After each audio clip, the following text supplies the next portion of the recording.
Okay, so let's get started with the suttas for today. So just to remind you what we're doing, we have just been looking at an overview of the Noble Eightfold Path, how all the factors kind of work together and how they create this path that starts with, you know, uh, ordinary people and gradually purifies you and then take you all the way to awakening by following this path. And so that's kind of the overview of this one. And once we have the overview in place, I think we can now look at the various factors, starting at the very beginning. So starting with right view. And the way that right view, samaditi, is defined in the suttas, there are kind of different ways of talking about it. There's one basic definition that you find again and again in the suttas. And that definition is found again in the suttas that I have given out. And this is how it is explained. That this is an analysis of the Noble Eightfold Path, an analysis of right view. So the Buddha says, what is right view? And what it is the knowledge of suffering, the knowledge of the origin of suffering, the knowledge of the cessation of suffering, and the knowledge of the way leading to the cessation of suffering. This is called right view. Yeah, so obviously that Seem to be having some problems again with Ajahn dropping out, so we'll just wait till he's back. Okay, so yeah, so this is so it is also a kind of gradual understanding of the Four Noble Truths. It's not just all at once, but there's also a gradual. So you gradually build it up, and then as that understanding deepens, it allows you to practice the path better, and eventually it gives rise to some insight, and that insight then may become the full understanding of these Four Noble Truths. So this is how it builds up, and in particular, sort of things that you start to see early on is precisely the distinction between the worldly happinesses, the suffering of the world, compared to the happiness you can gain in meditation. This is a very important part because if you start to understand the problems of the world and how the world just kind of tends to go around and around and around, there's no real solutions. The same problems tend to re-arise again and again and again. And we can see this situation and with all these other problems around the world, once you start to see that, you start to gain some understanding of where to search for happiness, where to look for peace, where to look for an end to those problems. It happens in meditation practice. So this is part of an understanding of these Four Noble Truths, as you do this. And so all of these four then kind of come together in this way. So to be able to deal with this in a kind of, you can see here what I'm talking about. Part of this is also kind of right reflection about the world, thinking about the world in the right way. And so I'm going to show you a sutta which I think kind of puts this in a very beautiful perspective. It talks about the two powers in Buddhism, and and these two powers, as one is the power of reflection, and the other one is really the power of meditation practice. And this is what it sounds like, this particular sutta. It says, bhikkhus, in other words, everyone, there are these two powers. What two? The power of reflection and the power of development. It's interesting that there is such a thing as the power of reflection. It means that if we reflect in a wise way, it becomes a power in our practice. It becomes something that empowers us and makes the practice move forward. So what is the power of reflection? Here someone reflects like this. Bodily misconduct has a bad result in the present life and also in future lives.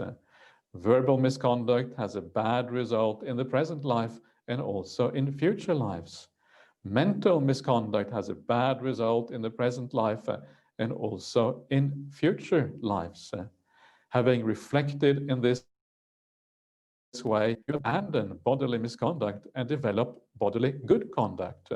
You abandon verbal misconduct and develop verbal good conduct. You abandon mental misconduct and develop mental good conduct. Maintain yourself in purity.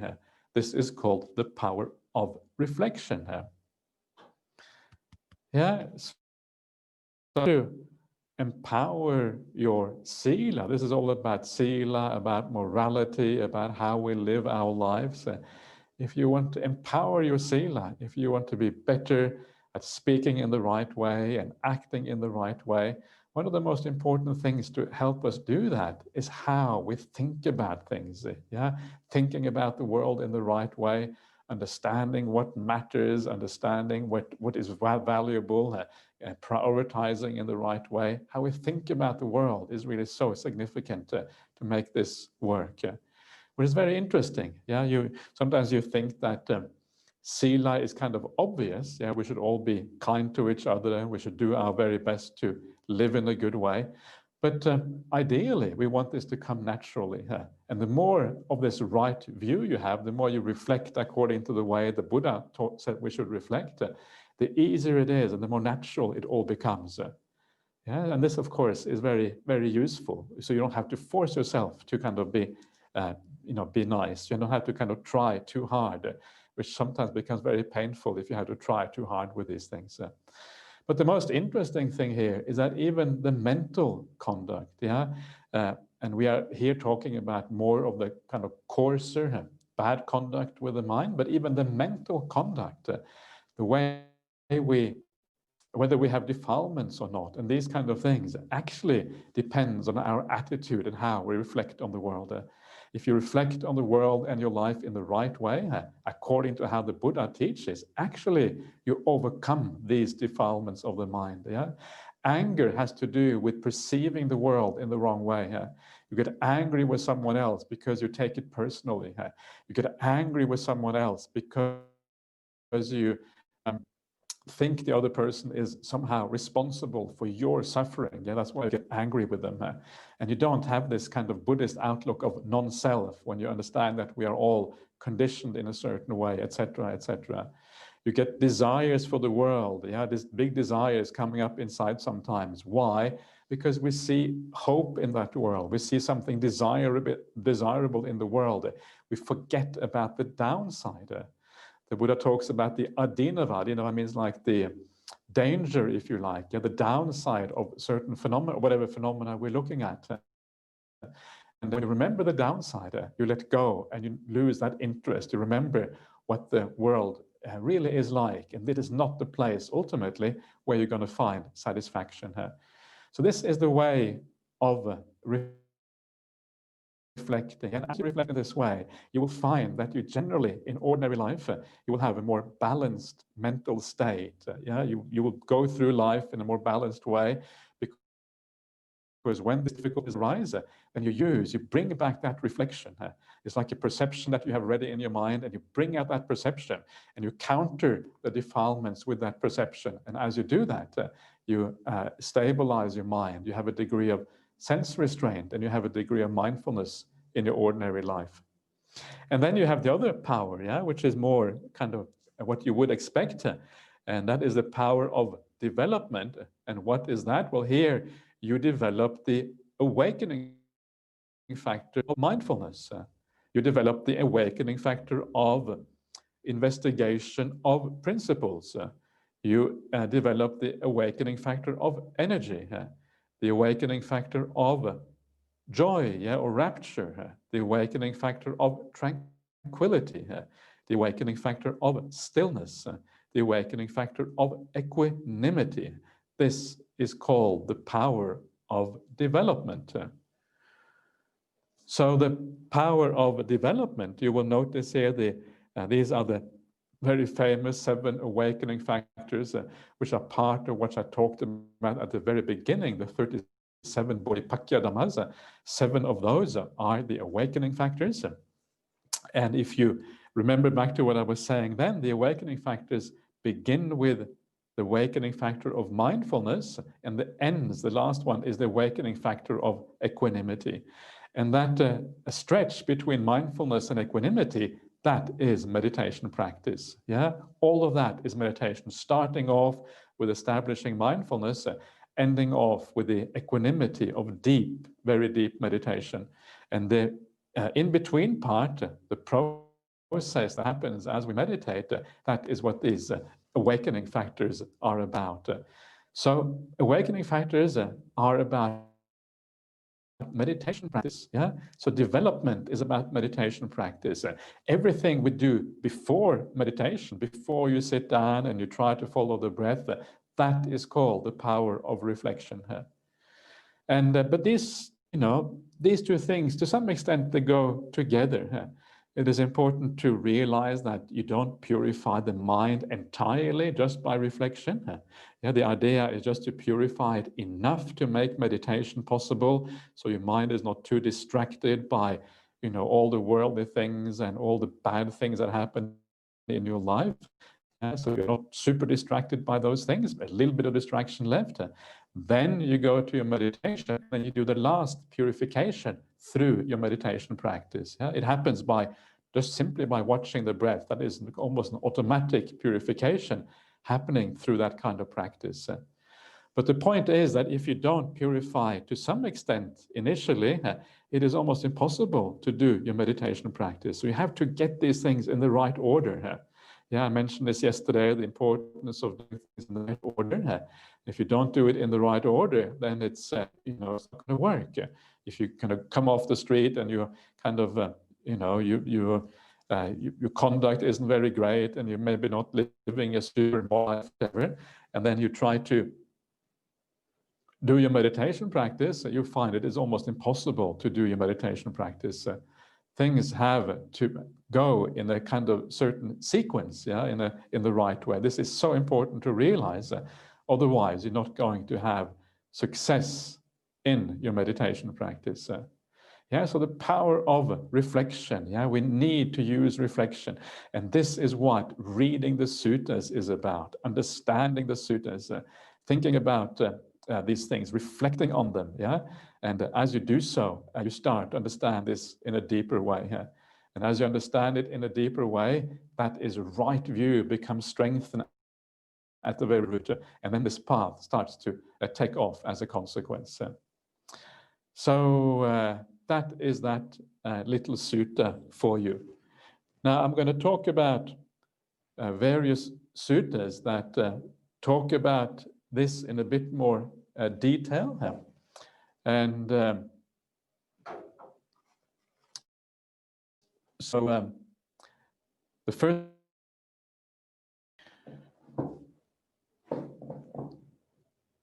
Okay, so sorry about that. We still seem to have some problems with the streaming here in Australia. I'm not sure what it is. It must be maybe it's probably Mara kind of infiltrating our network or something. So please, Mara, go away and leave us alone at the moment. We are, I'm sure Mara doesn't like these kind of things because Mara is kind of anti-Dhamma. Yes, and Mara is probably trying to infiltrate and make life difficult for us. But anyway, we will see if we can thwart Mara one more time. We'll carry on a little bit and see what happens.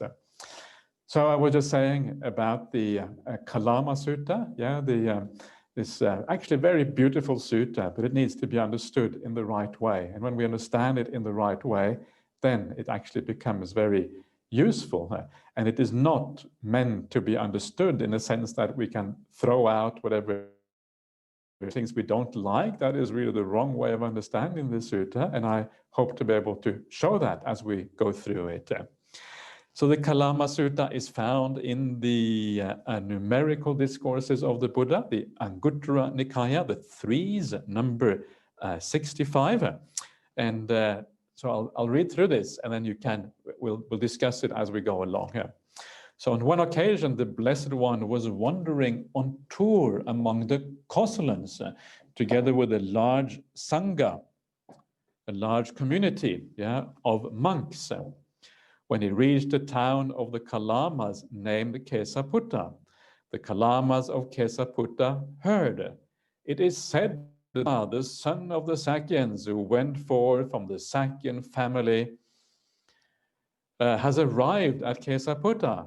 Now a good reputation about the Master Gautama has circulated in this way. That blessed one is an arahant, perfectly awakened, accomplished in true knowledge and conduct, fortunate, a knower of the world, unsurpassed leaders of tameable people, teacher of devas and humans, the awakened one, the blessed one. Having realized by his own direct knowledge this world with its devas, Mara and Brahma, this population with its ascetics and Brahmins, its devas and humans, he makes it known to others. He teaches the Dhamma that is good in the beginning, good in the middle, good in the end. With the right meaning and phrasing, he reveals a spiritual life that is perfectly complete and pure. Now it is good to see such arahants. So this is what ancient India was like. Yeah, I really like these little scenes that we sometimes see from ancient India, and we get a little bit of feeling for what life was like at that time. And you had the Buddha wandering around from one village to another one, and then he would arrive at the village, and people will kind of get excited. Yeah, wow, this meditation master has arrived. He has all of these good qualities. Yeah, gee, we really got to see this meditation master. Yeah, and they all kind of trot off and they go out and they go off to meet the Buddha. India was a very spiritual society. Yeah, these days, if a spiritual master comes to your village, Venerable Vimala, or the spiritual master comes to Serpentine, do we, here in Australia, do we find all the local people coming out and saying, yeah, a spiritual master is here? No, it doesn't happen. Yeah, people don't think like that anymore. And this is, I think, is one of the very charming and very beautiful and very wholesome aspect of that ancient Indian society. And India is still a little bit like that today. It is this very culture which is very interested in spiritual teachings. It is one of the things that I find very attractive by the Indian culture, the fact that it actually thinks in this way. Yeah, it understands what matters in life.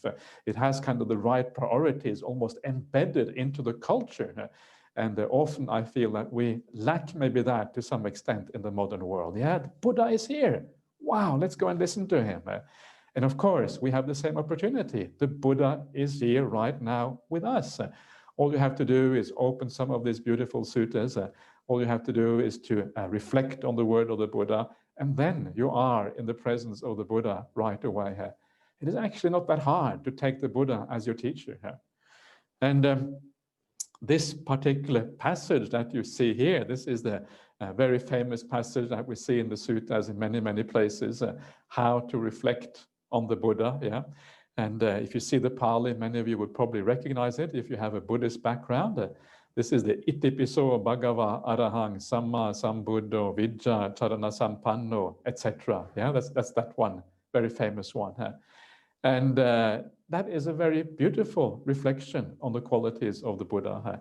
And sometimes it is worthwhile just thinking what this means to have this spiritual genius as a teacher. It is kind of, sometimes we take it, I think, too much for granted that we have the Buddha as our teacher. But obviously the Buddha is someone very, very unique, very powerful. And one of the ways that I always like to think about the Buddha, because, I take in many ways the Buddha as my final teacher. I mean, I have a number of teachers, of course. One of them is obviously Ajahn Brahmali, and there are other people who are more Kalyanamitas. They are both teachers and Kalyanamitas at the same time. But one of the ways I like to think about this, I like to think about when the Buddha was teaching 2,500 years ago, the Buddha realized that his teachings was going to carry on for a long, long time into the future. He really, from one culture to another one, from one century to another century, and it would touch a large number of people in vastly different backgrounds and different time zones and all of these kind of things. And so when he taught in a way that actually made the teaching valid, universally valid, not limited to a particular time and place, not limited to Indian culture, whatever, but he spoke to the universal aspects of what it is to be a human being. And that is why when we teach the Dhamma around the world, everyone can understand it, because this goes to the heart of what it is to be a human being. It doesn't matter what gender you are, it doesn't matter what nationality you are, what anything, what socioeconomic status you have, any of these things are completely irrelevant. It kind of equalizes the world. We all become disciples of the Buddha together. We're all standing on that ground together. We're all human beings in that particular sense. That is a marvelous thing in this world.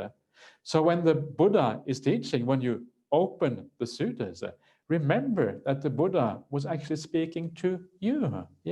He kept in mind that there would be people 2,500 years later on. He knew that at the time, or he projected that into the future, whatever you want to say.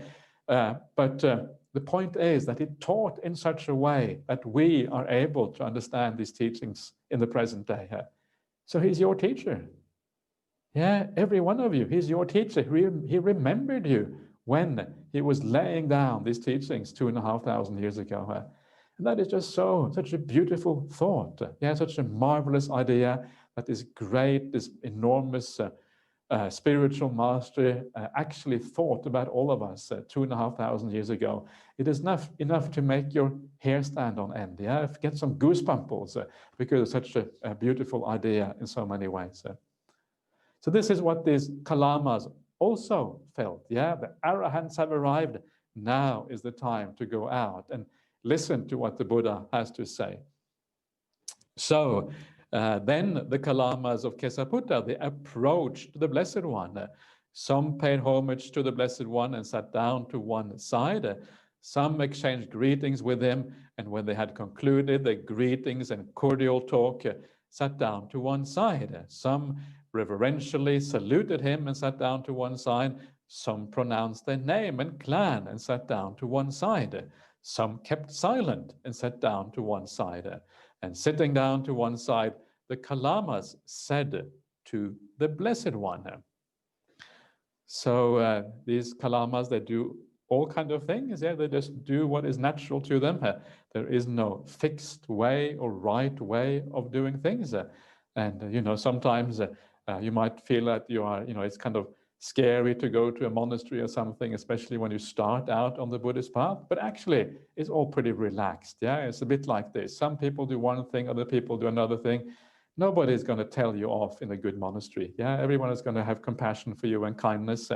And it doesn't really matter so much what you do. As long as you're not outrightly disrespectful, it's not going to be a problem. So what do they say to the Buddha? This is where the kind of interesting part of the sutta begins. Bhante, there are some ascetics and Brahmins who come to Kesaputta. They explain and elucidate their doctrines, but they disparage, denigrate, deride, and denounce the doctrines of others. But then some other ascetics and Brahmins come to Kesaputta, and they too explain and elucidate their own doctrines, but disparage, denigrate, and deride and denounce the doctrines of others. We are perplexed and in doubt, Bhante, as to which of these good ascetics speak the truth and which speak falsehood. This is just such very super practical advice. When do we know that we are getting good teachings? When do we know that we are getting bad teachings? How do we choose, in the supermarket of faiths and religions and philosophies in the world? What are the criteria that we should use to make decisions on these matters? Sometimes you hear, even in Buddhist circles, it can be a bit disconcerting, but sometimes when you listen to Buddhist teachers, you may find one saying one thing and someone else saying the exact opposite. So how do you decide what are the criteria that we should use? So this is a very basic and practical discourse in this particular sense. And this is what the Buddha has to say.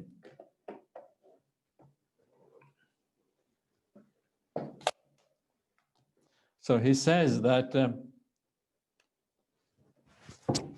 It is fitting for you to be perplexed, Kalamas. It is fitting for you to be in doubt. Doubt has arisen in you about a perplexing matter. Yeah, and I don't know, I always like to point out that this, again, is a very, one of those things that are quite special about the Buddha's teachings, that doubt is perfectly okay. Not only is it perfectly okay, but if there are reasons for doubt, we should have doubt. Yeah, we should not pretend that we know things that we don't do. Doubt is encouraged if it is a doubtful matter. It is not like you should kind of push doubt aside and kind of say, oh yes, I believe in the Buddha or whatever. That is really the wrong way to go about it. And the reason why it is wrong, I mean, it's pretty obvious in many ways, but down the track, it leads to psychological lack of ease and maybe even psychological problems if we suppress all of these things and we pretend things to be different from what they are. Yeah.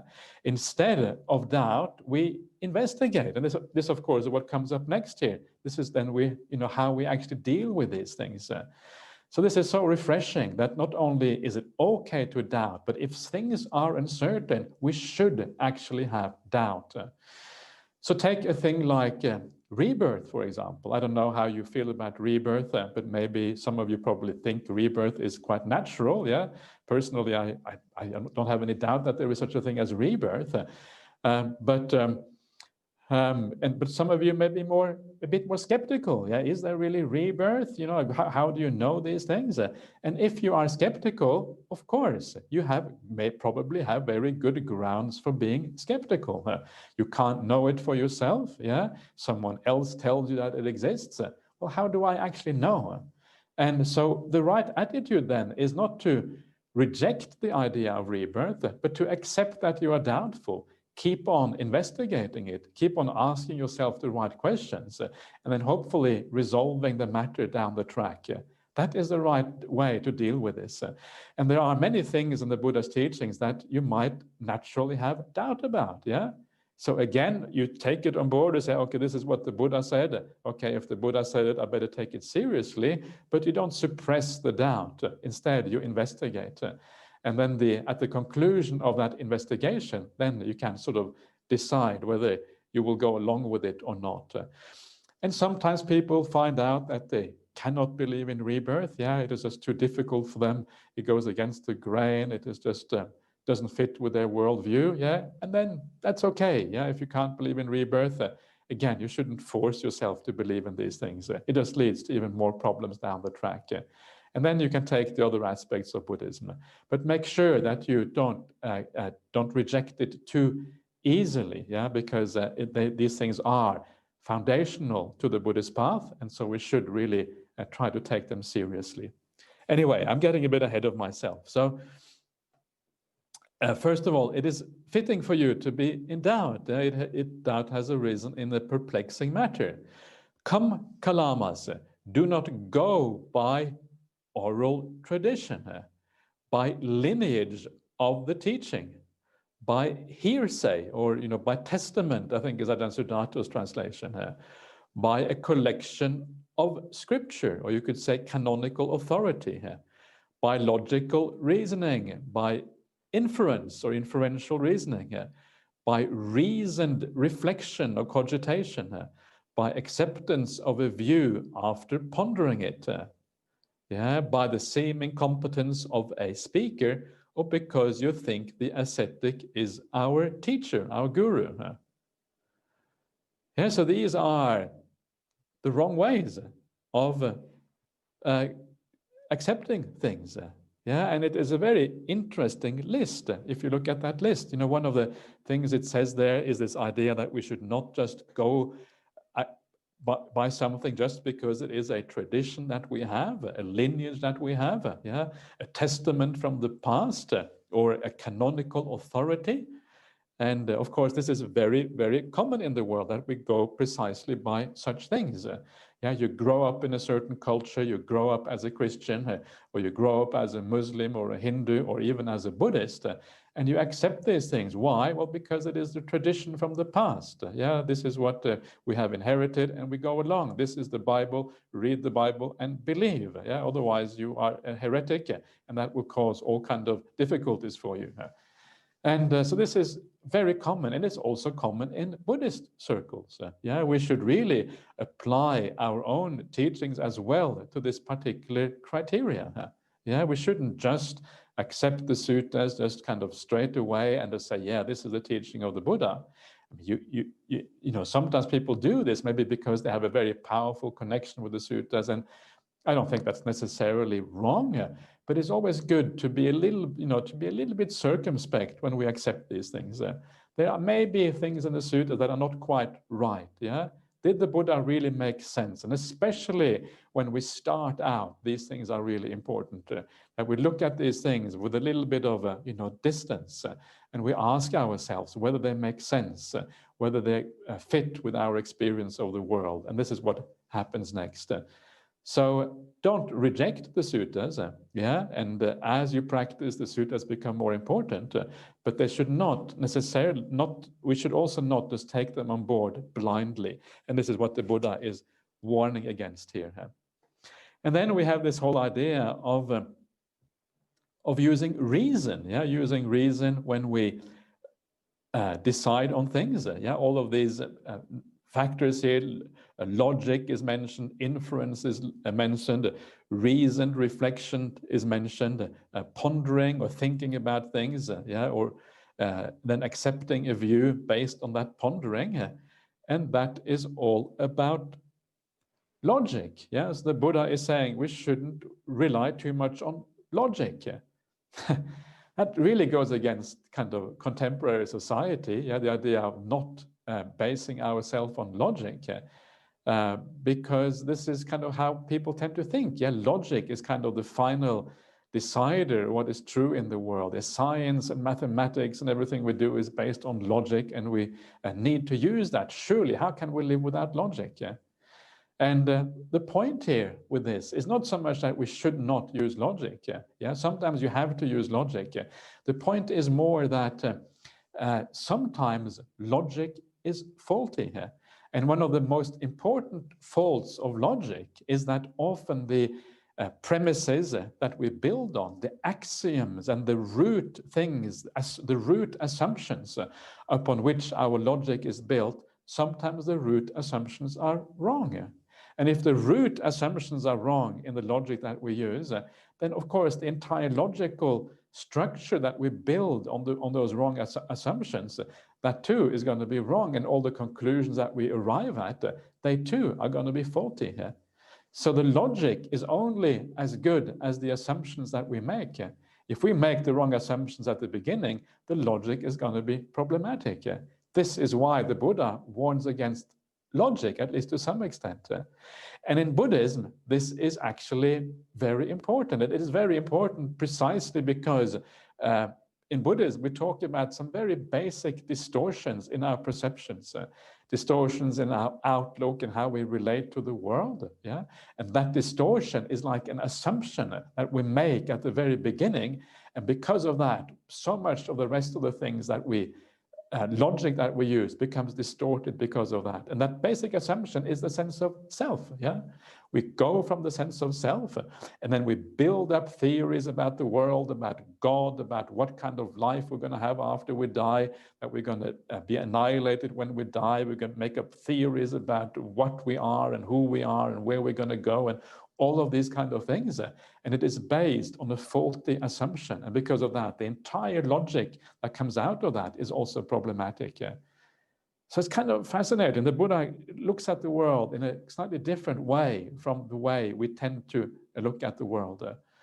Of course, once that assumption is corrected, then logic will tend to work.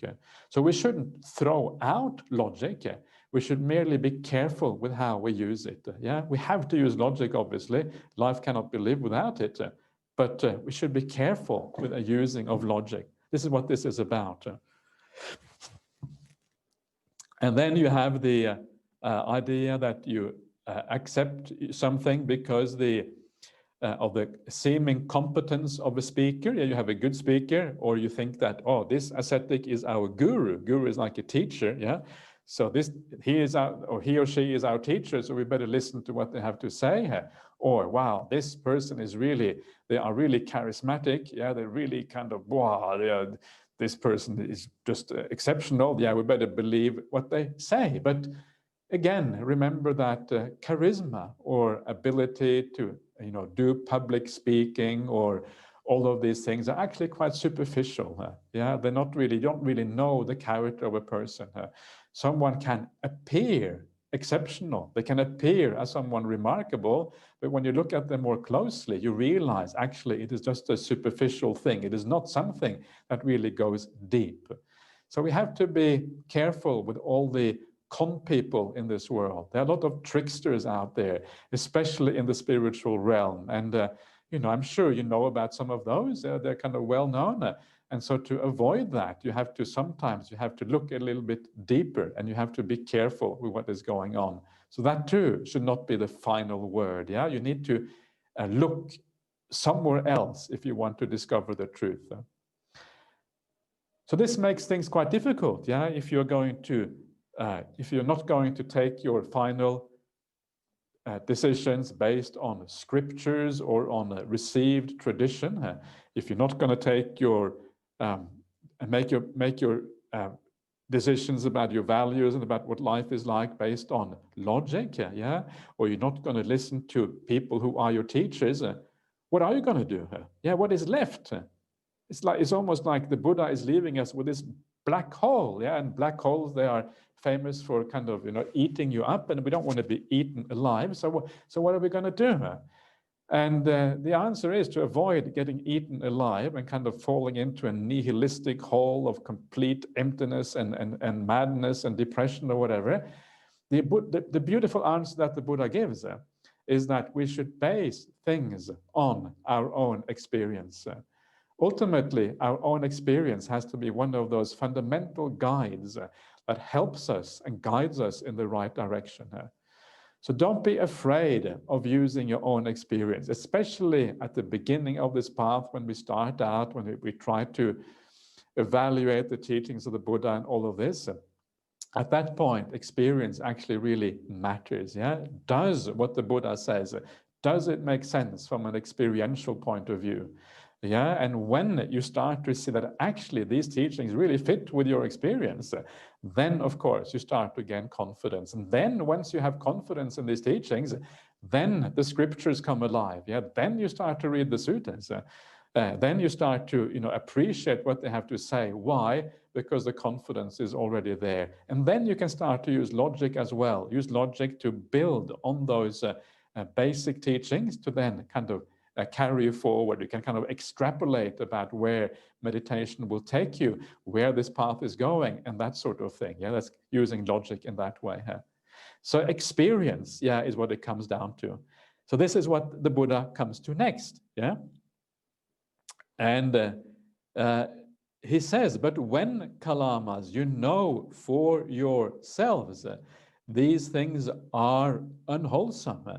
They are blameworthy. They are censured or criticized by the wise. These things, if accepted and undertaken, they lead to harm and suffering. Then you should abandon them. Yeah, things that are bad, and you know that from your experience, that is when you should abandon them. And of course, that happens to be exactly what the Buddha says in the suttas. Yeah, this is exactly what he says. So when you read the suttas, well, that's exactly the information you get. So it fits with our experience of reality here. What do you think, Kalamas? When greed arises in a person, is it for their welfare or for their harm? It is for their harm, Bhante. Kalamas, a greedy person, overcome by greed, with mind obsessed by greed, destroys lives, takes what is not given, transgresses with another's wife, and speaks falsehood. And they encourage others to do likewise. Will that lead to their harm and suffering for a long time? Yes, Bhante. Yeah, so you you hear the Buddha is kind of leading them along. Yeah, and what is your experience? If you are really greedy, if you have powerful desires, yeah, and desires are these forces in our minds that make us act. Have you noticed that? How anger and desire always tell you act, act, act. It's a very powerful force inside of us that drives you on, and often it's very hard to resist that force. If you feel very greedy about things, actually you tend to do things, yeah, which because of that greed, it makes you act, it wants you to act. And because of that greed, you have a very distorted outlook about what is right and wrong. Yeah, it tells you that you should do something because it will lead to happiness or whatever, when in fact you don't really see things very clearly. Greed distorts reality. Yeah, and then because of that, you then do all of these kind of things that you know that if you were peaceful or relaxed or at ease, you would never do. Yeah, you even take life. Yeah, if someone gets in the way, you have your favorite partner or your favorite person that you want to you want to live with or whatever, and someone else wants the same partner, and maybe they have more pull on that partner than you have. Yeah, and then you think there's only one way to deal with this, and I have to get rid of this rival of mine. And this, of course, happens a lot in the human world. Yeah, these are very powerful emotions that drive us in these kind of situations when it comes to partnerships and these sort of things and relationships. So all of these things arise out of greed. And I think you know what this means already. I think it's fairly obvious. Yeah, desire and greed are very powerful forces that make us do the wrong thing in life. And it's kind of obvious. And interestingly here also, you will notice that you encourage others to do the same. Yeah, and encouraging others to do bad things is part of immorality in Buddhism. And encouraging others to live well is part of morality. It's part of so it's kind of broad in that sense. Yeah, encouraging others is a very positive thing to do, and it leads to harm and suffering for a long time. It leads to harm and suffering in this life. You feel bad about yourself because you do bad things, and sometimes you may blame yourself for a long time in the future. And then also, when you die, yeah, you take the seeds of that bad feeling within you, and that seed will then sprout again in the future life, and you will then have similar kind of bad feelings about yourself. You won't even know why you have those bad feelings about yourself. Yeah, people who feel very guilty in this life or have a lot of shame or whatever, sometimes it may be seeds that you sowed in the past life, which may now come back and to bear fruit in this particular life. And then the Buddha goes on, yeah, and he says the same thing about ill will, and then about delusion. Yeah, if you have ill will, then you do all of these bad things. And if you are deluded, in other words, your mind is like, you kind of, you don't really understand properly what is going on, or you are confused about things, or you know what it's like sometimes. Your mind is kind of really, you don't really feel that you can see things clearly. You feel really, everything kind of feels upside down, and you whatever it is, and this feeling of being deluded is sometimes there. And then you, of course, sometimes we do really silly things when we are in those kind of states of mind. So that also is negative. The opposite of delusion would be something like clarity of mind. Yeah, you know what's going on. You have a sense of clarity about things. And all of these things, the Buddha says, they are unwholesome. Yeah, are they blameworthy or blameless? They are blameworthy, Bhante. Censured or praised by the wise, censured or criticized by the wise, Bhante. Accepted or undertaken, do they lead to harm and suffering? Indeed, they do. Thus, Kalamas, do not go by oral tradition. Do not go by all of these things. Instead, go by when you know something works in your own life. And then that is when you practice and undertake these things. Yeah, so a very, very, very powerful teaching. And then once you start to see that these things work, once you start to see what actually matters in the world, or you start to see how your mind works and what functions in terms of suffering and happiness, then of course you take more interest in the suttas. And you will notice that, again, this is just exactly what the Buddha is saying in the suttas in so many places. Yeah, so he's kind of bringing the kalamas around to also see that his teaching, his own teaching, is based on this reality, based on not based on some theory or whatever, but based on an experience of what things really are. Then the Buddha takes them through the opposite thing. Yeah, when you have no greed, when you have no alobha, when you have no hatred, the adosa, when you have no delusion, the amoha. So in other words, when you have more like generosity, the opposite of greed. Yeah, the more generous you feel, the more clear your mind is going to be. Yeah, have you noticed that when you feel generous, it's a very spiritual and beautiful state of mind to be in a generous state of mind. This feeling of wanting to give to other people, it's a very beautiful feeling. And you will straight away, you know that this is like a spiritual feeling. The opposite of ill will is obviously compassion and metta and loving kindness for people, appreciating them for their good qualities, seeing the good qualities in others, and seeing what a wonderful thing it is to be in a community of, good people who live in a good way, who keep precepts and all these things, and you rejoice in that, and you have metta for these people because they have all these good qualities. The opposite of ill will, obviously, too, these are very spiritual qualities, and we know that. And then the last one is the non-delusion, the clarity of mind.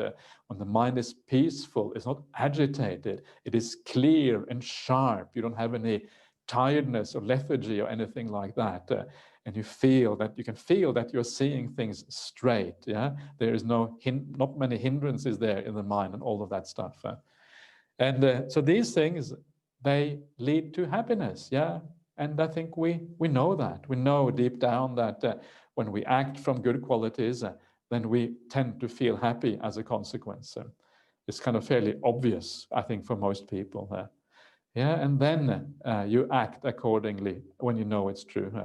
And then you see that this actually fits with the way the Buddha teaches. And then you think, wow, these teachings are really beautiful. And sometimes it is so simple. I mean, this in a way, it is so obvious, these teachings. You think, well, of course this is true. And yet, despite the fact that, of course, it is true, there are so many people in the world who don't live in this way. Why is that? Why, if it is so obvious, why is it that people don't live in this way? And a very big part of the reason is because our habits, the way we tend to live, are so strong that they tend to, pull us in the wrong direction. We're unable to counteract our own habits and to go in the opposite direction because it is so deeply embedded in us that we cannot actually counter these things. So this is part of the reason. People are just walking in darkness. They don't know what is going on. They are just all the old habits and the old ways of doing things are stopping them from actually doing what deep down they probably know what is right. So it is a bit sad in a certain way. There's kind of lots of room for compassion for the world because people are so blinded by so many things. And then as more you see this, again, you come back to the suttas, you start to gain faith in the word of the Buddha, you read more, you practice more, you see that it kind of still fits with the reality. And then this dual thing of experience and reading the suttas, understanding the Dhamma, they kind of grow together and they become very, very powerful after a while. And your confidence in the Buddha and in the Dhamma becomes stronger and stronger and stronger. And eventually you make that breakthrough where your confidence becomes absolute and there's no turning back anymore from that particular confidence. And this is how this whole path then builds up in the right way. So this is the right way to deal with this. Don't take it as a carte blanche to, be able to, throw out your least favorite Buddhist teachings. That is not what it is meant to be. It is meant rather as a starting point, how we get going. And then you will be taking this Kalama Sutta in the right way and thinking about it in the right way. So, Then at the very end of the Kalama Sutta, it says that once you practice in this way, the very last paragraph there, it says, then the Kalamas, that noble disciple, being devoid, having abandoned these defilements, yeah, the ill will, the longing, and the confusion, having abandoned that, having clear comprehension, yeah, the sampajanya, mindful, being mindful. So these are, again, the foundations for meditation practice. You have to be mindful first, then you dwell, pervading 1/4 with a mind imbued by loving kindness, by metta. So at that point, you start to do the metta meditation, yeah, based on all of those other things, based on the purification of the mind, then the metta meditation happens. So the Buddha takes the Kalamas quite a long way down the path, yeah, which is which is nice. So gradually he builds up that confidence in the Kalamas. All right, so let us have a look at one more brief sutta. There's not all that much to it, but it's very, I think, quite evocative of the idea of wrong outlook and wrong view, and how sometimes we need to shift our ideas to be able to understand what the Buddha is talking about. And this particular passage is taken from the Middle Length Sayings number 125, and it has to do with how to tame the mind, really. The mind is tamed just like an elephant. And this is a simile which occurs in the middle of this particular sutta. The sutta starts out, there's a prince called Jayasena, and this prince Jayasena, he goes to this novice monk called Agivesana, and then he says to this novice monk, he says, I have heard that there is such a thing as samadhi, such a thing as one-pointedness of mind, where there is no kind of sensory input and all of that. Is that true? And then this novice monk, he tells him, yeah, that's true. This is what the Buddha says. There is this kind of, jhana states and that sort of thing. And then the prince says, yeah, sure, I don't believe a word of it. Yeah, everyone kind of has to enjoy the sensual pleasures in the world. There's no such thing as getting rid of that and kind of just enjoying the one-pointedness of mind. I don't believe a word of it, and then he leaves off in a huff. And Agivesana has lost the opportunity to kind of make an important point of Dhamma. Then he goes to the Buddha and he asks the Buddha about this. And this is what the Buddha replies. Yeah, this is how, what he should have done to be able to convince this prince that there is such a thing as one-pointedness of mind, of samadhi. Yeah, it can be hard for people to accept because it's kind of entering a different realm, it's a different reality from what we are used to. So how do we convince people about these things? And this is what the Buddha says. Suppose, Agivesana, there were a high mountain not far from a village or town, and two friends would leave the village or town and approach the mountain hand in hand. Having reached it, one friend would remain below at the foot of the mountain, while the other would climb to the top. Then the friend who remained below at the foot of the mountain would say to the friend who stood at the top, well, friend, what do you see standing on top of the mountain? And the other replied, standing on top of the mountain, friend, I see lovely parks, lovely groves, lovely meadows, and lovely ponds. Then the first friend would say, that is impossible, friend. It cannot happen. That was standing at the top of the mountain. You should see lovely parks, lovely groves, lovely meadows, and lovely ponds. So this is kind of denial. Yeah, whatever you see, I don't believe it. You are the one who is seeing it. I don't trust you, and I'm not going to take your word for it. Just because you're standing on top of the mountain doesn't make you any better than me. I am just as good as you. I cannot see it, so it must be wrong. Some silly thing like that. Yeah, we don't trust each other or whatever it is. And this fits with the idea, yeah, of the idea of samadhi that we're talking about here. Climbing to the top of the mountain is like climbing, allowing your mind to rise up in meditation, leaving all the defilements and all the lower states of mind behind. So you leave all of that behind, you climb onto the top of the mountain. And when you climb up to the top of the mountain of Samadhi, what you see is a very different reality. You've left all the sensory experience behind, all the sensual world behind, and now you see something very different. You understand the world in a new way. And that is why this simile works. Yeah, this is how the kind of the point of the simile. And then when you tell other people, they might say, yeah, rubbish, I don't believe a word of what you say. Or if they have more faith and confidence in you, they might say, oh, that's very interesting, yeah, what you see in Samadhi.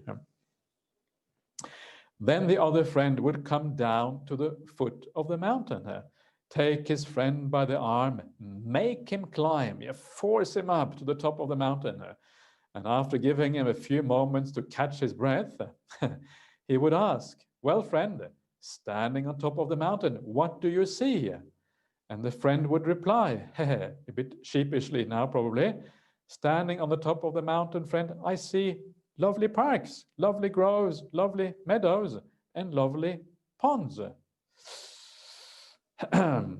Then the other would say, friend, just a little earlier we heard you say, it is impossible, friend, it cannot happen. That while standing on top of the mountain, you should see all of these things. But just now we heard you say, standing on top of the mountain, you do see those things.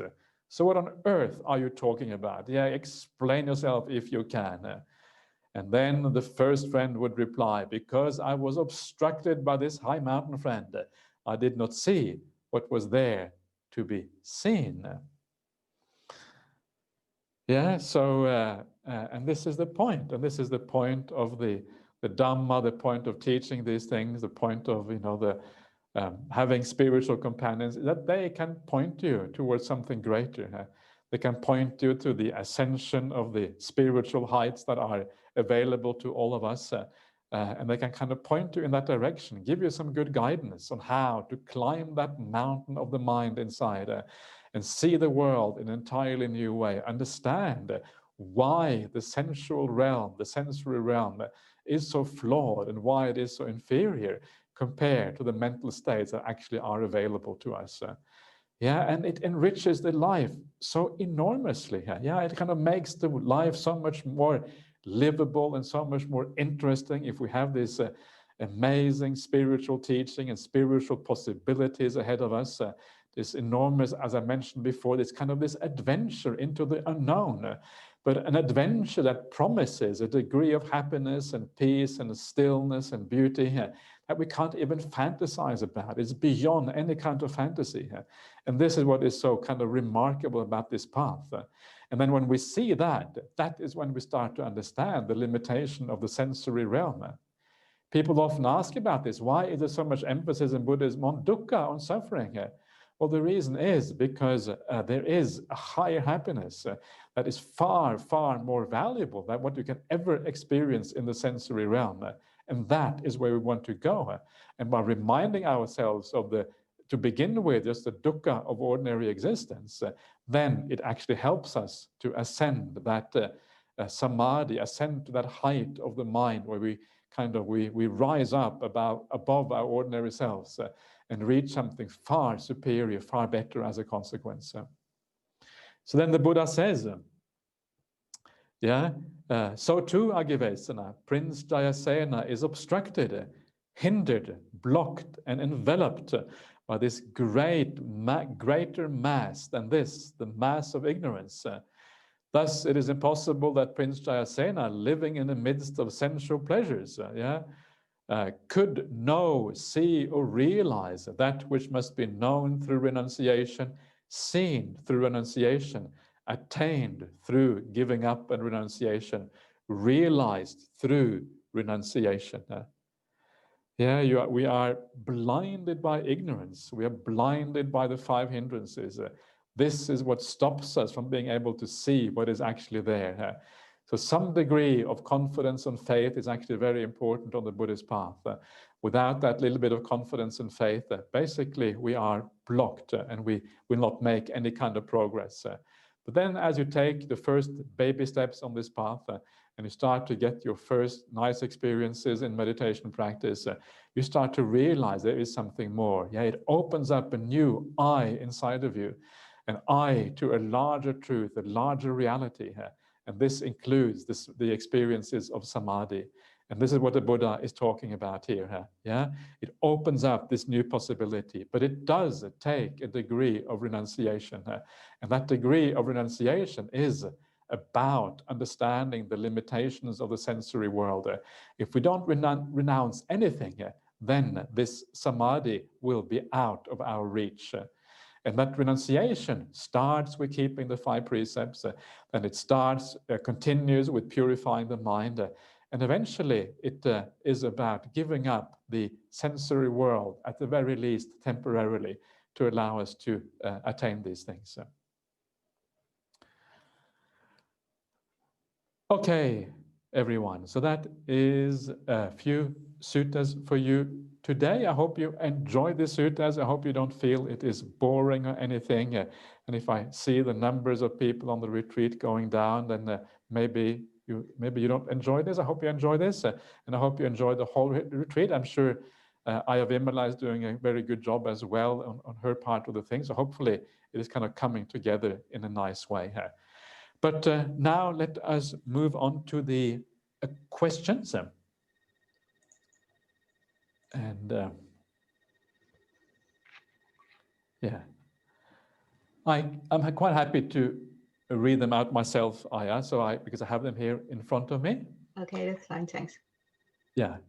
So the first one is this is someone just having a reflection that after the interview that they had after the interview, Ajahn said that the reason behind the heightened sense of peace and calm and happiness is letting go. Yeah, letting go is like renunciation, the same thing.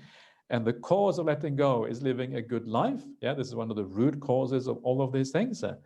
And reflecting on this word, I think he was spot on. These are the moments when the Dhamma comes to life and are experienced instead of mere words in the suttas. I thank Ajahn for his words of wisdom, and I am also appreciative of the hard work from the organizing team, which I think that team is led by Ajahn and a few other people that made this retreat possible, and the fellow participants in lending the strong support. I've lost the last part there, not sure what it says. In lending strong support to, I guess, to make it all possible or something like that. So thank you for that kind feedback.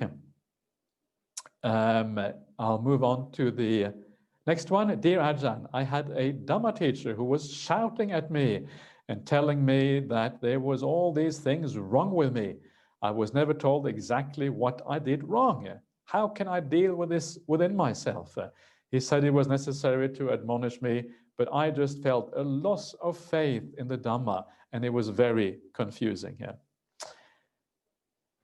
Yes, I think we all know a little bit about what you mean. And this, I think, is one of the worst things that happens in the world, is when the Dhamma teachers do not behave in an exemplary way. It actually leads to a lot of loss of faith. And some people, they lose the entire Dhamma, they lose the ability to practice the path and all of that because teachers don't really act in an appropriate way. And so a teacher, a good teacher, if you want a really good teacher, ideally, they shouldn't really have any defilements. There should be people who are relatively pure, at least to the point where they don't have to shout. There's something very wrong about shouting.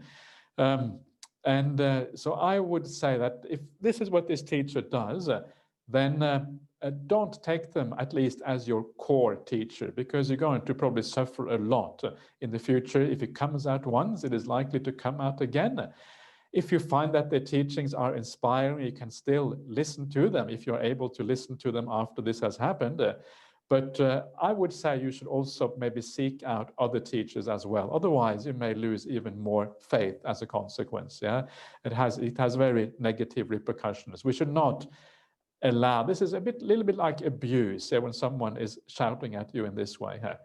It is, of course, okay to sometimes admonish people. Sometimes we may need a bit of admonishment, but admonishment should come from in a positive way. It should be, the Buddha actually gives a sutta about how we should admonish others.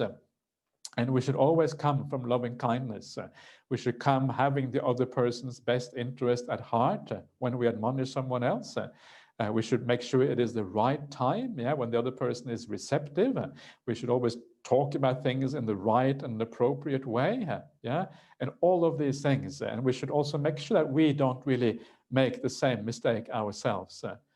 So that is the right way to admonish. And if you feel that the other person is coming from kindness and they have your best interest at heart, then usually you will take the admonishment reasonably well. You will think, oh yeah, maybe they have a point. Maybe they are actually uncovering a treasure inside of me, something I needed to know.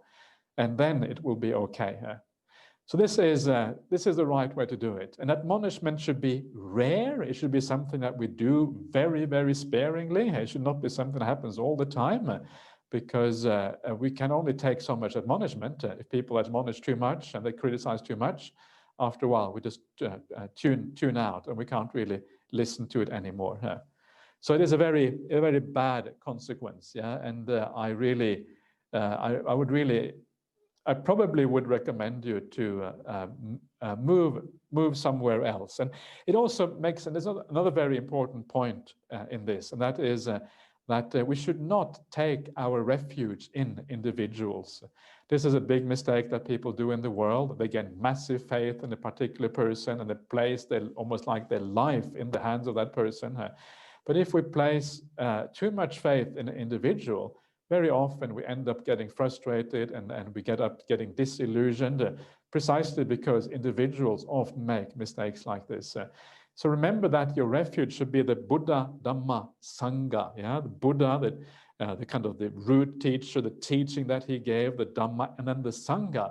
And the Sangha here is all the whole group, the community of people who have reached, awakening or some aspect of awakening here. So if you find that one person is not living up to the standard, it means that you don't lose your faith in the triple gem, because it's far, far broader than individuals. And I think there is too much of this kind of a guru worship in our world. Too many people who kind of cling on to individuals, when really what we should be doing is we should be have a much more broader outlook and think about the Dhamma in a much broader way. So I hope that helps. Let me go on to the next question. Dear Ajahn, could you maybe elaborate what Western Buddhism is? Is it more a modern adaptation and concept in lay circles, or also in modern monastic circles? Thank you. Western Buddhism it depends a bit what you mean, but Western Buddhism is many, many different things depending on the person who practices it. But it can be expected that when Buddhism comes to the West, it will adapt a little bit, it will change a little bit. This is just part for the course. You have to expect that. It won't be exactly the same as it is in Sri Lanka or Thailand or in China or whatever else. It will adapt a little bit to Western culture. So the important point here is really, to what extent do we adapt? What are the things that we can adapt and what are the things we should not adapt? This is kind of the important issue.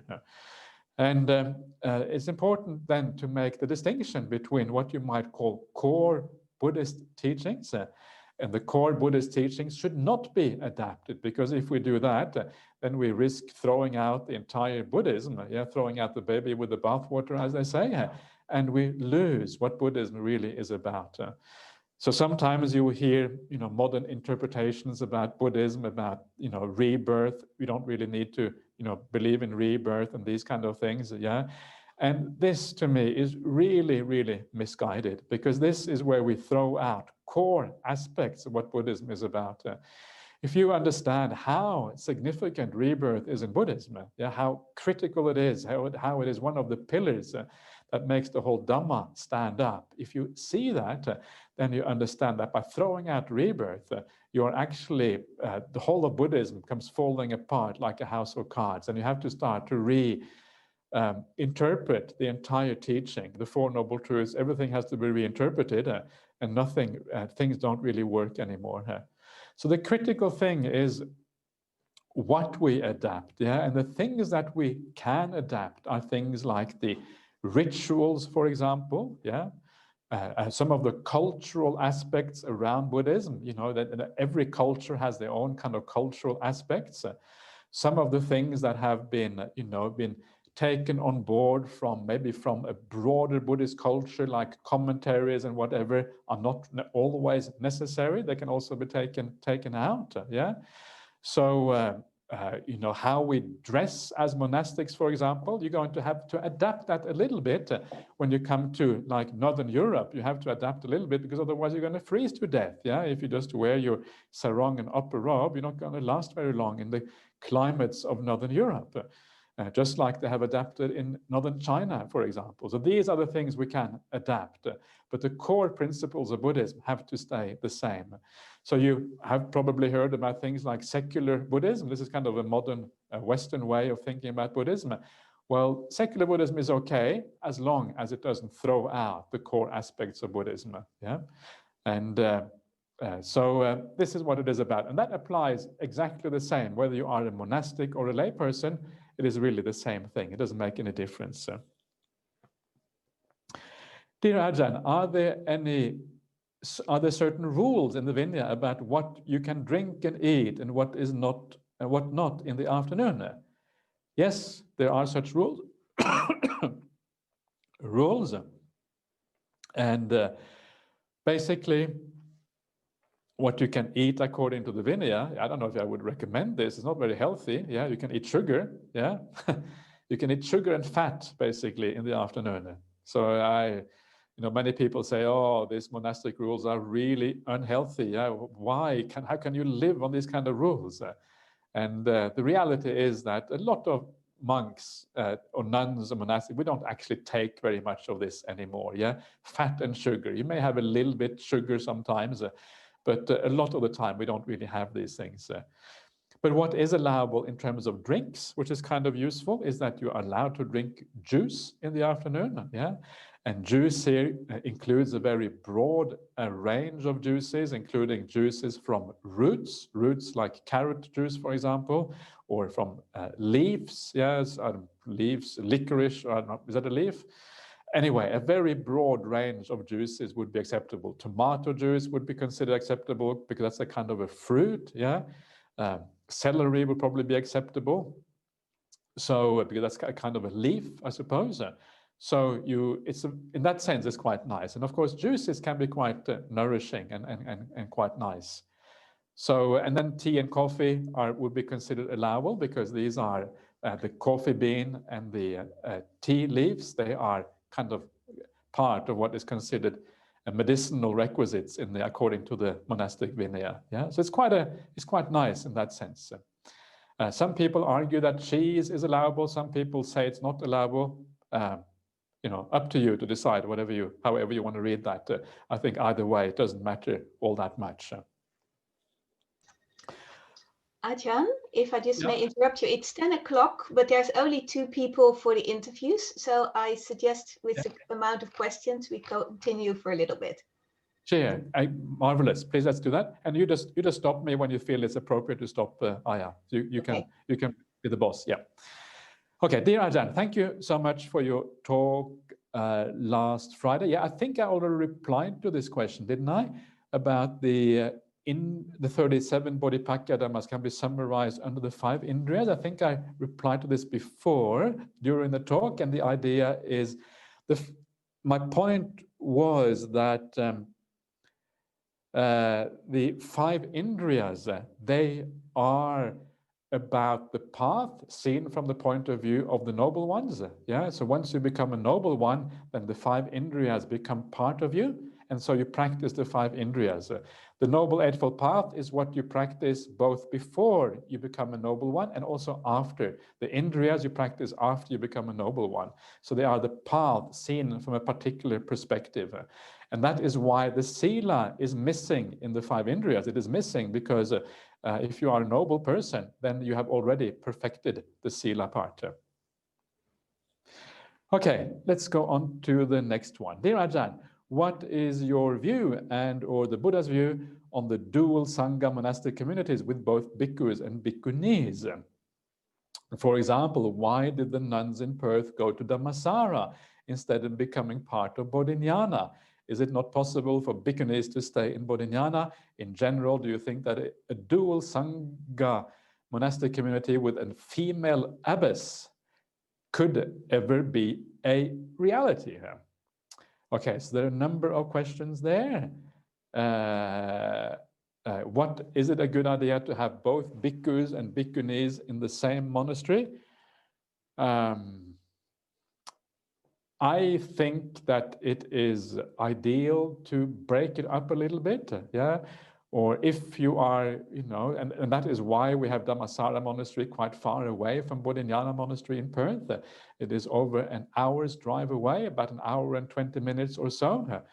And but if you can't do that, if you do live together on this, you know, together in the same premises, you should have some kind of separation at the very least, yeah, where there is some kind of division. You don't live too much on top of each other. And I think that matters. You know, some monastics are really, really solid and their meditation is really good.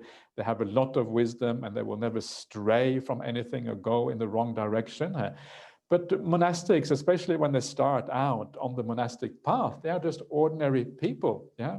And as ordinary people, sometimes it's very easy to fall prey to the human defilements, yeah? And when you live together with somebody, sometimes attraction to another person can happen over a long period of time. Yeah, sometimes when you live with somebody, you get to know their character, you see what they are like, and that is when the attraction happens.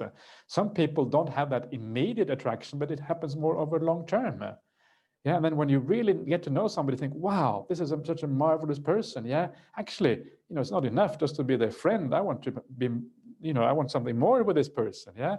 And before you know it, you're attracted in a way which is not really helpful for the monastic life. So I think a bit of distance can be very useful. And sometimes people say, well, what about people who are not kind of, you know, ordinary, binary, you know, heterosexual or whatever, you know, people who are gay or who are somewhere in between, you know. True, and that can make life more difficult for such people. I appreciate that. But sometimes I think you just have to go with the majority in the monastery, because it's going to be impossible, I think, to cater for all of these things. Yeah, unless you have a monastery. I don't know how you would do it even. You know, if you are gay, maybe you have to live by yourself. Maybe that's the only. I don't know. I'm not sure what you would do in that particular case. But yes, it can make it more difficult. Yeah, for gay people. Of course, it can do that. But at least I think it is a beginning, is a starting point to divide male and female up in that way, because that, after all, is the majority of the population who have that kind of problem. So there isn't any absolute, but that is what we chose to do in Perth, and I think it is a good way of doing it. Is it possible for bhikkhunis to stay at Bodhinyana Monastery? Normally, we don't have bhikkhunis staying at Bodhinyana Monastery. Normally, if there's bhikkhunis here, they will normally stay at Jhana Grove, yeah, which is about 1 kilometer from Bodhinyana Monastery. And so we have a little bit more distance. They can stay at Bodhinyana Monastery for short periods. Yeah, it's not a problem, I think. But normally, we keep that kind of separation. In general, do you think that a dual Sangha monastic community with a female abbess could ever be a reality? Yeah, I'm sure that could be a reality. Yeah, I can't see why not. Yeah, if you have a bhikkhuni who is more senior than the monks, yeah, who has more experience, then it would probably be natural to have a bhikkhuni as an abbess. But you know, there's a lot of things to be said about that, and you know, one of the things to be said about that, according to the Vinaya, the idea of abbot is not really found in the Vinaya. According to the Vinaya, everything is, all decisions are made through consensus by the monastic community. Yeah, so you come together, you have consensus decisions. The idea of abbot is more like a modern thing, and something that probably happened in the Middle Ages or something like that. that has developed into what it is today. It's much more hierarchical. So the question is whether we should really keep that model at all. But if we keep that model, sure, we can have female abbesses as well. Not the female abyss, but the female abbess. It's important to pronounce that word right. I think someone once said that the female abyss, and that was a bit unfortunate because it gave the wrong meaning, if you know what I mean. Anyway, I'm just being silly. So I'll go on to the next one. Dear Ajahn, we need to develop mindfulness before focusing on a meditation object. How do we know when we have fully developed mindfulness? So the idea is to develop enough mindfulness to enable you to be kind of present, to stay with a meditation object. And with a bit of experience, you get to know that. You get to know whether your mind is just all over the place and going here and going there, and too tired and whatever, restless and all these kind of things. And so you just learn from experience how much is required before you focus more steadily on the meditation object. But very often it happens almost automatically. You just relax, you are at ease, the mind calms down because you know where to look for peace and what is of interest to you. And then the breath is often already there, kind of in the background. It's kind of always around anyway, the breath. And then as you calm down, the breath comes more into focus. It's almost as if these things kind of develop together in a sense. But it's only when that mindfulness reaches a certain strength that the breath that it is really called breath meditation, because then you can stay with the breath for long periods of time. So just feel what feels right after a while. Ask yourself, if you have a hard time following the breath, ask yourself why that is the case. Are you too interested in worldly things? What are those worldly things that you are interested in? Are they really worthy of that interest? The problems, the family life, the job, the sense pleasures of the world, are they really worthy of that interest? Is there something superior to that? And as you kind of turn around in that way, you can see your mindfulness gradually becoming established. Should be a degree of clarity there. There should be not too much thinking going on. That's a rough idea of sufficient mindfulness. Degree of clarity and not too much thinking in the mind. Then that is a good idea. Okay, next one. What is truth and what is reality in Buddhism? Truth and reality, you would say that they are basically, I would say, the same thing. The truths, if you talk about the Four Noble Truths and you talk about seeing things according to reality, then the Four Noble Truths, they are like an expression of that seeing of things according to reality. So you have you have an insight, you practice meditation, you see things clearly, you see that, wow, this is reality. Gee, that's really cool. Now I can give up all of those silly things I was doing before. And the deeper that thing is, then the deeper is your insight into reality. So you come out of a deep state of meditation, your mind is entirely pure, and then you guide it towards seeing things according to reality, simply by focusing on your experience before, by seeing that experience clearly, and then eventually you have some insight that is seeing things according to reality, because the mind is no longer biased by the hindrances. And when it's no longer biased by the hindrances, it has that ability to see what is there. And then later on, if the Buddha then expresses that insight in the Dhamma, then that becomes the Four Noble Truths. The Four Noble Truths, they are based on that seeing of reality. So I would say they're just two sides of the same coin, reality and truth. And so that's what they are. But it's a very specific reality. Remember that it's not just about any reality that we're trying to uncover. It is the reality specifically of non-self, of seeing the emptiness of phenomena, of understanding the hierarchy of happiness and suffering, or where we should be leaning our mind and where we should be heading. It is about that sort of reality we're trying to uncover. It is not, it's not about kind of all kinds of worldly things, but the very specific spiritual realities. Okay. Dear Ajahn, as a student, I live in a shared flat with flatmates who not necessarily have the same priorities and interested in the practicing meditation and the Noble Eightfold Path, which is shown in their views, speech, and interest in music, movies, etc. I was wondering if you would recommend to live in a flat by oneself, which might be more conducive for practice, while at the same time being in contact with others through work, social life, etc. So the point is not trying to reject being in contact with non-Buddhists, but just trying to find a healthy environment conducive to practice. Thank you for your time. Yes, I think that can be a very nice idea. Yeah, living by yourself, becoming like a mini monastic. Yeah, you want to become a mini monastic by living on your own. It's more secluded. Yeah, seclusion is one of those core principles that make the path work. Yeah, first of all, we have the seclusion of the body, the kaya viveka, and from that comes the seclusion of the mind. Seclusion of the body just means you live by yourself, as you're saying, and seclusion of the mind means seclusion from the hindrances, and they go in that order. First of all, you have to seclude yourself. So I think it can be a very nice idea, but also know your own needs. Yeah, some people are very, very sociable and they need to have people around them, and they find it very, very hard to live by themselves. So make sure that you are able to do that. Yeah, it is more difficult to live by yourself as a layperson because lay life is more geared towards social interaction.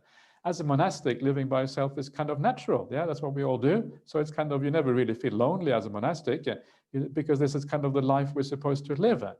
So know your limits. But if you think that it will be good for you, if you think that you will be happy in that way, then at least try it out. Yeah, I think it's a marvelous thing. It is like a movement towards more appreciation of the Dhamma if you live by yourself in that way. So I say yes, I say thumbs up to living by yourself. It's a good thing. And then you can become like a mini monk or a mini nun in that way. And that is can be very useful, as you say here. Okay, so the next question, I'm going a little bit faster now, is could you please explaining the meaning of the Vibhavatanha? The goal of the Buddhist path is to end rebirth. Then how can one aspire to end existence in samsara without desire for non-existence? Why in Mahayana do they say that samsara and nibbana are the same? Is this wrong view? Okay, there's quite a lot there. So what is Vibhavatana? Vibhavatana is the desire to be annihilated, yeah, the desire to no longer exist, yeah. And it's a good point, yeah. What is the difference between desiring not to exist and kind of making an end of samsara? What is the difference between the two? And the difference between the two is whether you are an ordinary person or you are a noble person. Yeah, an ordinary person is not quite able to understand what it means to make an end of samsara. We can't really understand that. And the reason we can't understand it is because the sense of self gets in the way. So an ordinary person, if they if they think of making an end of samsara, what they actually see is vibhava. They see the ending of existence, or the destruction of a self, a destruction of something that you have inside of you. Yeah, that is what an ordinary person sees. But a noble person, when they talk about the ending of samsara, it is not the destruction of anything at all. It is just the natural process of cessation of things ending. And that is the difference. So if you, a person who has Vibhavatana is one who wants to, they want to die, yeah, they want to end their existence. But what they really want to end is the self inside, because they don't have any positive experience with that self inside of them. And that is why it is called vibhavatana. The problem with that vibhavatana is that it leads to rebirth. Yeah, it leads to rebirth. And the reason is because anything which is craving is a projection about a desired future state. Yeah, and if you desire a future state, a future, even if it is annihilation, that is a kind of craving. It projects you into the future. And then, unfortunately, it drives the rebirth process. The noble ones, on the other hand, the Aryas, they don't have any craving to cease. They just know that cessation will happen as the process unfolds, as the process of the Eightfold Path unfolds. Eventually, they will cease as a consequence of that. So that is really the distinction there. But if people have vibhavatana, or they have what is called in the suttas the ucheda ditti. Ucheda ditti means like the view of extinguishment or annihilation, that when life comes to an end, then you will pass away, and that will be the end of it. Like a kind of modern atheist view, if you like, that everything comes to an end when you die. If you have those views, you're actually closer to the Dhamma than if you have an eternalist kind of view. The sasata ditti, as it is called in the suttas. So you are already on the right track. If you have a kind of desire to be annihilated, you think that life is not really worthwhile, there's too many problems. In a certain way, you have a right attitude there. It's just that you don't understand that actually there is no destruction of anything. Nothing gets annihilated. It's just this process of dukkha coming to an end. That's all it is. And dukkha coming to an end is great. Nothing is better than dukkha coming to an end. So if the Noble Eightfold Path is just about the process of dukkha coming to an end, then yay, Noble Eightfold Path is the best. Let's carry on with it. Ajahn, I was wondering if we should stop here. And I also want to give Sean a little bit of a break, who's been translating all this in the background. I haven't finished this question yet. Oh, okay, sorry. Yes. Yeah. Sorry. So the second part of the question, which is a bit different, I'm only going to answer very briefly, is why in Mahayana do they say samsara and nibbana is the same thing? Is this wrong view? And the thing about some of these statements, I remember that a lot of these things are more like philosophical positions, and the idea that samsara and nibbana is the same thing is not really meant in an ordinary sense. They actually are the same. It is meant more like a philosophical outlook, that there is some similarity between samsara and nibbana, by which you can say that they are the same. And I'm not very well versed in these kind of philosophical debates, that give rise to the Mahayana tradition and support the Mahayana tradition. But there is a certain way in approaching these things in which they can be regarded as being the same in a certain way. But this is very philosophical in an ordinary sense, in an ordinary sense of our existence. You would have to say that samsara and nibbana are almost like opposites. Samsara is the realm of dukkha, of suffering, and nibbana is the highest kind of happiness. So I think for most people, it is wrong view to think of samsara and nibbana is the same. But maybe if you are very philosophical inclined and you like to think about this in a philosophical way, and you know what those philosophical discussions are all about, then maybe it can be right view. But it really depends on your attitude and your approach to these things. For most people, I would recommend to disregard these kind of things because they don't really make sense from an ordinary point of view. Okay, thank you, Aya. Done. Thank you very much, Ajahn. It's wonderful. We did a lot of the questions as well. So I will be back at 3 o'clock this afternoon, and then in the evening, and there will be no questions and answers from me this evening, as the space is needed by our Dhamma contemplation group, which is meeting then. So Yes, I hope to see you again then, and have a wonderful day and a wonderful continuation of your practice. And I'll see you later on. Bye-bye. Bye-bye. Yeah, bye-bye.